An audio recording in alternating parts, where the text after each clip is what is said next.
You guys are the worst. Stripping me naked. Unbelievable." As she shouted, my boss started hitting me with her fists. Her blows were so powerful, it was hard to believe she'd been out of breath just moments ago. Several of her pinches landed clean hits on my face, leaving me with bruises that would appear later on. All I did was help my boss when she fell, and this is the treatment I get. Some days later, I was called into the CEO's office, where the boss I had helped was waiting. Stripping a woman in such a place, you seem unaware of the gravity of your actions. It's unforgivable, both as a professional and as a person. Your time here is over, I'm afraid. As she scolded me, the door opened and Mr. Thompson, the CEO, walked in. "What's all this noise? I could hear it from outside. What are you so angry about?" This man took advantage of my unconscious state to humiliate me. "I see. Then, I'm afraid you'll have to take responsibility for your actions." From that day on, my life took a dramatic turn. As I was getting dressed for work in the morning, I could see dead leaves falling outside my window. Autumn is coming. That was quick. Looking down to put on my socks, I noticed the scar on the top of my right foot. Every time I see the scar, bitter memories from high school come flooding back. "Would you consider dating me?" "Yeah, sure." My first love was in my freshman year of high school, a rather late start for a first love. On the first day in high school, during self-introductions in class, I fell for her at first sight. She was petite and pretty. She was my first love. Unable to bear seeing her talk to other boys, I had nothing but dating her on my mind and called her to the back gate of the school to confess my feelings to her. She readily agreed, and I was overjoyed, on cloud nine. But that happiness lasted only a week. "Maxwell, I'm sorry. I've been asked out by the senior. I've always liked him. I can go out with you after all." Every time I think back to those days, my foot scar aches. Even at 25, I still can erase the heartbreak from high school. It's no wonder I've been reluctant to date women up to this age. My first love became a trauma, and the fear of being dumped scares me. Apparently, a male-female duo of singers used to sing a song called "Islands in the Stream." Just like the theme of the song, where a loving couple sets out towards the stream, rowing together towards the future with the belief that everything will be okay. My parents nurtured their love in the same way, named me after the Old English term for grand stream as a testament to the love they found in each other. I'm a really pathetic guy who still drags around a broken heart from the distant past, even though my name is filled with the idea of believing in love without worrying about it. After putting on my socks and finishing my preparations, I leave for work. Swaying in the packed train, worrying about not to step on this woman's feet or not to bump other man with my elbow. I'm already tired by the time I arrive the office. Being worrying too much is in my nature, but it's disheartening to do this every day. Arriving at the office feeling drained. The company I work for is a fairly large travel agency. I chose this company not because I had a particular passion, but because I liked the phrase "a company built by all its employees" and joined following my seminar professor's recommendation. Morning, Max. Good morning, Max. At the office, I'm not called by my true name of Maxwell, but by the nickname, Max. My laid-back personality doesn't stand out much, but my rare name makes me memorable to new acquaintances, so I guess I benefit from my name in that regard. As I sat down at my desk, my colleagues, Alex and Ryan, came over. "Let's go to the diner for lunch today." The ever-cheerful Alex approaches me with a light-hearted tone from the morning. "I've got a packed lunch today, so I leave in the kitchen." Ryan, a firm guy, seems to have a lunch prepared by his girlfriend. "Man, a love-packed lunch, huh? You should ask your girlfriend to do that, too. She's not great at cooking, so it's better to eat out." Both of them have girlfriends. Sometimes I feel envious hearing about their girlfriends, but it has nothing to do with me. I have work to focus on. I always tell myself that to shake off my slight feeling of loneliness. Hey, Max, good morning. Hi, Tyler, good morning. Our manager, Tyler, is a kind and caring senior. Since I was a newcomer, I've been learning the ropes from him, and the three of us respect Tyler a lot. After greeting Tyler, I started preparing for my outside work. Generally, my job involves being outside, but when my foot is acting up, I'm allowed to do office work instead. Sometimes, I get severe pain in the area of my foot injury, and the persistent memory of high school might be partly due to this recurring pain. Only my colleagues Alex, Ryan, and Tyler know about my foot condition. Tyler, understanding my situation, assigns me to analyze customer information and support sales when I'm working indoors. One day, when my foot was particularly bad, I was desk-bound from the morning. Around 10 a.m., the branch manager from the headquarters, Sierra, came to our office. She often visits our branch for meetings with Tyler. Since most male employees are out, my presence in the office is quite noticeable. Whenever she's around, she tends to pick on me for one thing or another. If you're working indoors, you should propose some new travel plans. It's getting harder and harder these days to find people who wait for instructions and don't move unless their boss tells them to. Sierra is a beautiful woman but has a tough personality. For someone like me, who usually works under the kind Tyler, she's a difficult person to deal with. Sierra, what do you think about including the senior citizen tour I've been working on in this winter's campaign? I believe it's turned out to be quite interesting. Our colleague, Brandon, is trying to impress Sierra with his idea. He's competent, but his self-centered nature and lack of empathy are off-putting. He seems to dislike that I work indoors instead of going outside work and often makes snide remarks about it. I've been busy with outside work, but I managed to come up with this plan in the little time I had. Could you consider it? It's clearly a dig at me. Sierra rebukes him to go thrift Tyler first, and Brandon looks disappointed. But it's admirable, coming up with new ideas while also doing outside work. You, doing indoor work, should take a leaf out of his book. Brandon smirks at me from the corner of his eye as Sierra speaks. I guess I'm just part of the laid-back generation. I mutter to myself, resign, and go back to the work I'd been interrupted from. Man, it's been a while since the three of us went out like this. Ryan says cheerfully, looking out the window. Let's have a blast today. Come on, Max, take this.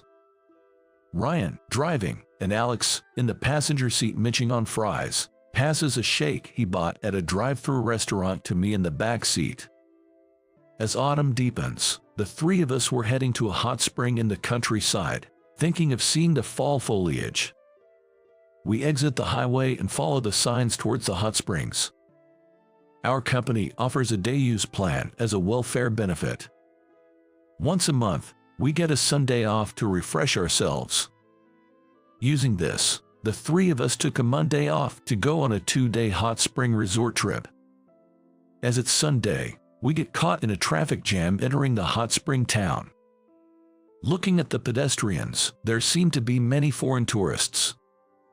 There sure are a lot of foreigners at the resort. I should have learned foreign languages more. You can do it still. I can't think of anything new anymore. You're good, fluent in French. Alex, who studied engineering, has been struggling with guiding the increasing number of foreign tourists lately. Ryan, a French literature graduate, has no trouble with that. It's unusual, coming to a travel company from an engineering background. Wouldn't you have been better off at a manufacturer or something? Well, I considered it, but I wanted a job that involves interacting with people. Maybe it's just my personality. In our company, people with a science background are rare. If it's the right job for you, isn't that what matters? While we were having that conversation, We arrived at our destination, the hotel. This hotel is a hidden gem among many hot spring resort hotels. No matter which room you choose, the view from the window is picturesque and beautiful. The food is quite lavish for the price, and above all, the hot spring is exceptional. Soaking in the hot spring jacuzzi built along the riverbank, with maple leaves fluttering down and the babbling of the river, is truly soothing. Staying here on a Sunday is a privilege of working at a travel agency. We checked into our reserved room, peered out the window at the trees starting to show their autumn colors and the gently flowing river beneath them, then changed into our swimsuits and headed for the jacuzzi. Wow, this is great. It was still early, around 4 p.m., and there were no other guests around. Soaking in the whirlpool tub, we felt refreshed both physically and mentally. As we chatted with the sound of the river flow in the background, the conversation turned to their girlfriends. Ryan asked Alex about his plans. "Are you going to marry your girlfriend, Alex?" "I haven't thought about it much, but maybe when the time comes." "What about you? You're planning to get married soon, right?" "Maybe next year." She's been urging me to hurry up. "Max, aren't you going to find a girlfriend?" There it was again. Whenever this topic comes up, I, who have no prospects, find myself at a loss. I'm fine for now. Work's keeping me busy. You're always such a workaholic. Having a girlfriend might give you even more motivation. Well, if the opportunity arises. I smoothly dodged Ryan's question and steered the conversation in another direction. But Sierra can be really hard. She's always picking on me, and it's really stressing me out. I don't think anyone would like her with that personality. Probably going to be single for life. As soon as Alex finished speaking, Ryan turned the conversation back to me. "She doesn't bother us like that, so maybe she's got a thing for you, you know. People say boys are mean to the girls they like, right? Cut it out. Even if she's attractive, her personality's not my type." "Oh yes, that's true." Alex agreed, and as our conversation grew lively, we didn't realize our voices had gotten louder until we heard a cough from afar, and Alex quickly covered his mouth.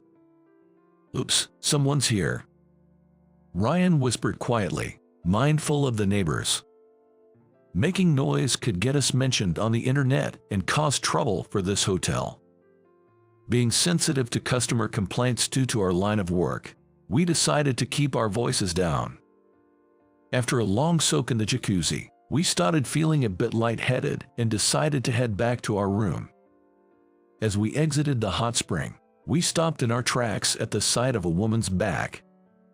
"Isn't that Sierra?" Alex whispered, and upon closer inspection, it was indeed Sierra. We quietly returned to the tub and waited for Sierra to walk away. "Why is she here?" "Oh, that was Sierra who coughed just now, wasn't it?" The warmth drained from my body as Alex spoke. "Did she hear our conversation?" I said, and we all looked at each other, unsure of what to do next. After about 10 minutes, thinking it was probably safe now, we cautiously left the tub and started walking down the corridor. As we headed back to our room, careful not to run into Sierra, we noticed someone leaning against the wall ahead. As we got closer, we realized it was Sierra. We were debating whether to pretend we hadn't seen her and turn back when Ryan suggested we should at least greet her, so we approached her.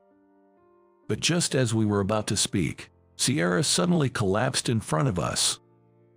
We rushed to her side and called out to her. "Sierra, are you okay?" Shaking her and calling out, there was no response. I called out again, "Can you hear me?" And when I put my ear to her mouth, she wasn't breathing. There was no movement in her chest to indicate she was breathing either. Realizing the severity of the situation, I quickly asked Alex for help. "Alex, go get an AED." "Okay, got it." I remembered that during the COVID-19 pandemic, we were taught that chest compressions alone could be sufficient. though normally CPR would include both chest compressions and rescue breaths. In my neighborhood association, we regularly conduct disaster drills, and being one of the younger participants, I often attend these drills where I learned life-saving techniques, including this guidance. Ryan, please get something thin cloth and a dry towel. Also, call 911. Got it? After giving Ryan these instructions, I checked each step carefully before placing my hands on Sierra's chest to start chest compressions. Ryan returned first, so I placed the thin fabric he brought over Sierra's mouth and continued with the chest compressions. Are you sure it's okay to press that hard? Yup, it's okay. It won't mean anything unless it's done with this much force continuously. Ryan was worried seeing Sierra's body moving up and down, but I was sweating and panting from the effort, especially after coming out of the hot tub. Hey, I got it. Alex had brought back the borrowed AED and was watching my chest compressions. I checked Sierra's breath again, but there was still no sign of her breathing returning. It's no use, let's use the AED. I hurriedly told Alex to open the AED as I undid Sierra's clothes. This is... Both Ryan and I, and Alex holding the electrode pads, were taken aback. Spread across Sierra's beautiful body, just out of the hot tub, were scars from burns. Regaining my composure, I took the electrode pads from Alex, placed them in their proper positions, covered the exposed skin with a towel, moved Ryan and Alex aside, and turned on the AED. After the voice instructions finished, I resumed chest compressions immediately. It looks like she's breathing. At Ryan's voice, I removed the thin cloth from her mouth, and indeed, Sierra had started breathing again. Yes. Alex cheered as Sierra woke up. Can you hear me, Sierra? As I shouted, she looked at me and tried to sit up. Good. It seems you're going to be okay. As I expressed my relief, Sierra noticed her clothes were undone, quickly covered herself, and started yelling at us. You guys are the worst. Stripping me naked. Unbelievable. She began hitting me like a child. As Alex and Ryan tried to intervene, but Sierra wouldn't stop. Several of her pinches landed clean hits on my face, which later turned into bruises. The commotion attracted the hotel's staff and guests, creating a huge scene with a crowd forming around us. Sierra, what are you doing? Then I heard a familiar voice from among the guests and turned to see Tyler walking towards us. He pulled Sierra away from me as the paramedics arrived. Ryan explained the situation, and the paramedics took Sierra and Tyler to the hospital. Why is Tyler here? Was he here incognito? As we watched the two of them being escorted to the ambulance by the paramedics, the three of us just stood there dumbfounded. 2 days later, when I arrived at work, Alex and Ryan were already there, and Alex spoke to me in a low voice. That was quite a mess, right? Never expected Sierra and Tyler to be there. Then Ryan mentioned that Tyler was off today. He called this morning, said he's taking the day off, and that any documents due today should be handled by Max. Really? That document has so much data, there's no way I can finish it by today. Guess there's no helping it. I'll give you a hand for 2 days' worth of lunches. With a grin, Alex nodded and started working on the document. I'll settle for 3 cans of coffee. With that, Ryan also opened the shared folder and began working on the customer data compilation that Tyler had left unfinished. Always taking advantage of me. Despite my thoughts, I was grateful for their support. The next day, when I arrived at the office, there was a noticeable buzz.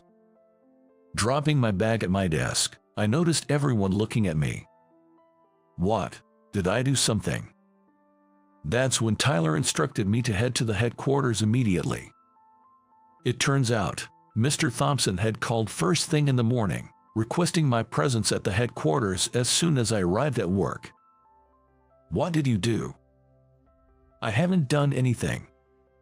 While whispering with Ryan, Tyler urged me to hurry up, and I quickly made my way to the headquarters. Upon arriving, a receptionist escorted me to the president's office. Opening the door, I was met with Sierra standing there with an angry expression. "Sierra, you're here too." Despite my greeting, she just ignored me and glared. After a while, she finally spoke up. "You're Maxwell, right? I had to call you here because you haven't come to apologize." Confused by her demand for an apology, I asked for clarification. "To think you're not even aware, stripping a woman in such a place. You don't seem to realize the gravity of what you've done.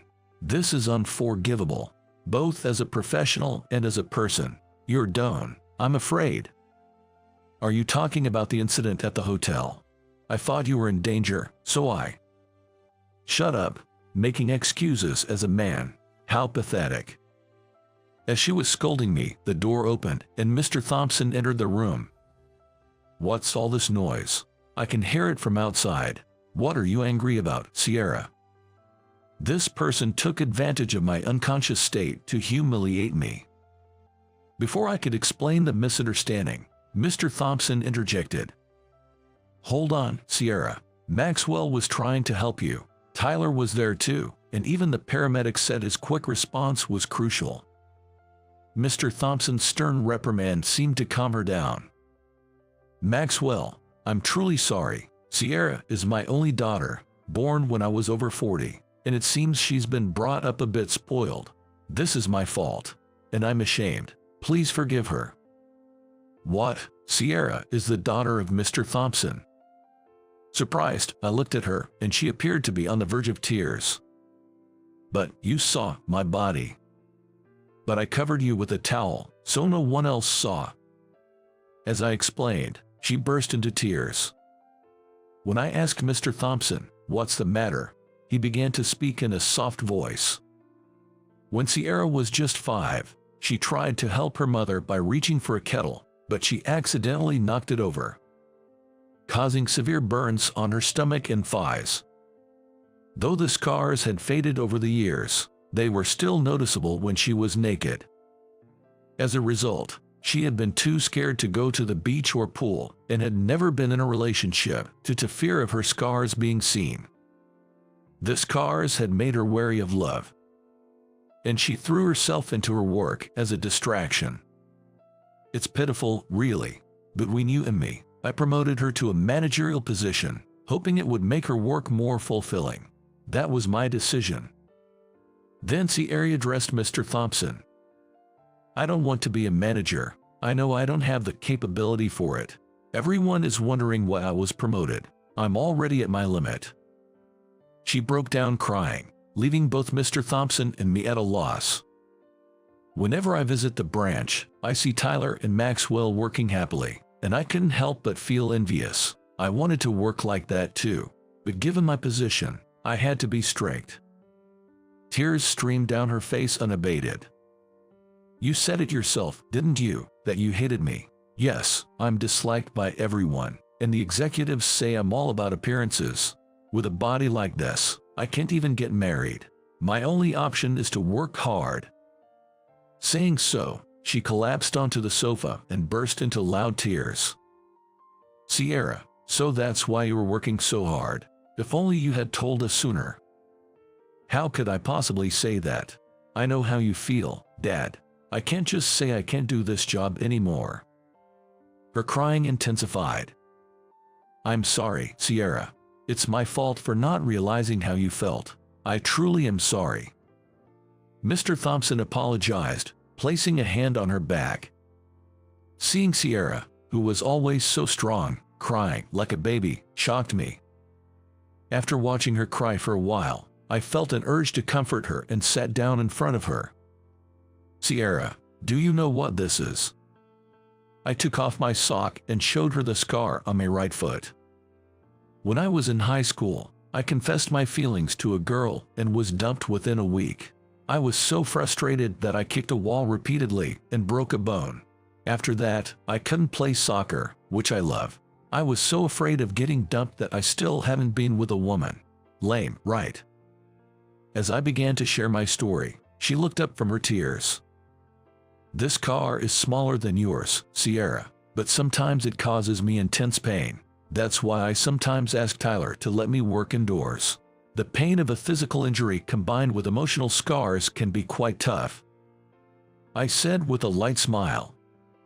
"Everyone has their own scars, they just don't talk about them." Hearing this, she apologized through her tear-stained face. "Was that the reason you were in the office when I was around? I'm sorry. I thought you were just skipping outside work.